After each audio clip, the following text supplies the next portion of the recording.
प्यारे बच्चों नमस्कार।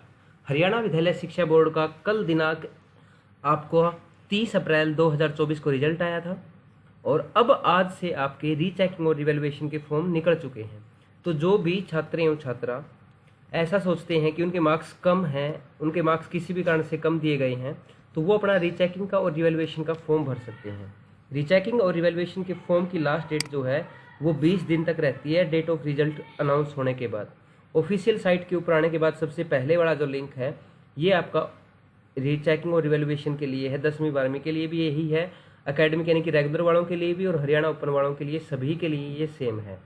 अब देखो रिवैल्यूएशन या रीचेकिंग के लिए जो आप फॉर्म फिलअप करते हो उसके अंदर क्या क्या डिटेल चाहिए आपको। सबसे पहले तो आपको उसकी इंस्ट्रक्शन पढ़ लेनी है, मैं इंस्ट्रक्शन बता भी देता हूँ।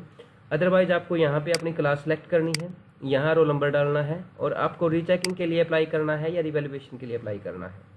ये दोनों क्या होते हैं वो बता देता हूँ मैं मोटा मोटी। रीचेकिंग के अंदर आपके सिर्फ और सिर्फ नंबर की दोबारा से कैलकुलेशन होती है, नंबर काउंट करने में कोई इशू तो नहीं रह गया। और रिवैल्यूएशन में आपका पूरा का पूरा पेपर दोबारा से चेक होता है, जिसके अंदर आपके एक एक क्वेश्चन के अकॉर्डिंग कितने मार्क्स मिलने हैं, कितने मिलने चाहिए थे, कितने मिले हैं, वो सारी की सारी जानकारी। कोई क्वेश्चन चेक किए बिना तो नहीं छूट गया या किसी का काउंट किए बिना तो ना छूट गया, वो सारी चीज़ें इसके अंदर काउंट होती है। अब रीचेकिंग और रिवैल्यूएशन के अंदर थोड़ा सा फर्क पता लग गया हो गया। रीचेकिंग की जो फीस होती है वो 250 रुपये होती है और रिवैल्यूएशन की फीस जो होती है वो आपकी, अगर हम बात करें इसके कंपैरिजन के अंदर, वो 1000 होती है। बीपीएल कार्ड धारकों के लिए रिवैल्यूएशन की फीस जो है 800 रुपये होगी, ठीक है। और यहाँ पे ऐसा कोई प्रोविजन नहीं है, ठीक है। उसके बाद है 250 रुपये जो आपके हैं वो दोबारा से आपको वापस नहीं मिलेंगे।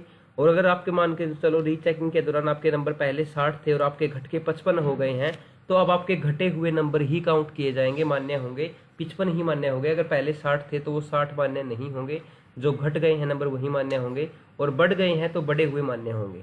तो इस चीज़ का ध्यान रखना है, ये रीचेकिंग के अंदर है। रिवैल्यूएशन के अंदर अगर आपके नंबर कम हो जाते हैं चेकिंग के दौरान, तो आपके जो नंबर सबसे ज़्यादा है वही मान्य होंगे, घटे हुए नंबर मान्य नहीं होंगे। जो सबसे ज़्यादा मार्क्स होंगे आपके वही मान्य होंगे, ठीक है। तो ये रीचेकिंग और रिवैल्यूएशन में फ़र्क है। इसके अलावा अगर किसी भी छात्र एवं छात्रा के 15% से नंबर अधिक बढ़ते हैं तो उसकी 1000 में से 600 रुपये वापस फीस हो जाएगी और 800 वालों की 480 फीस वापस भी हो जाएगी। अगर अब इसको लेके कोई डाउट है कैसे फॉर्म फिलअप करना है, तो इसके लिए मैं नेक्स्ट वीडियो बनाऊंगा। उसके लिए आप मुझे कमेंट सेक्शन में कमेंट कर सकते हैं और चैनल को सब्सक्राइब कर सकते हैं। Thank you, have a good day.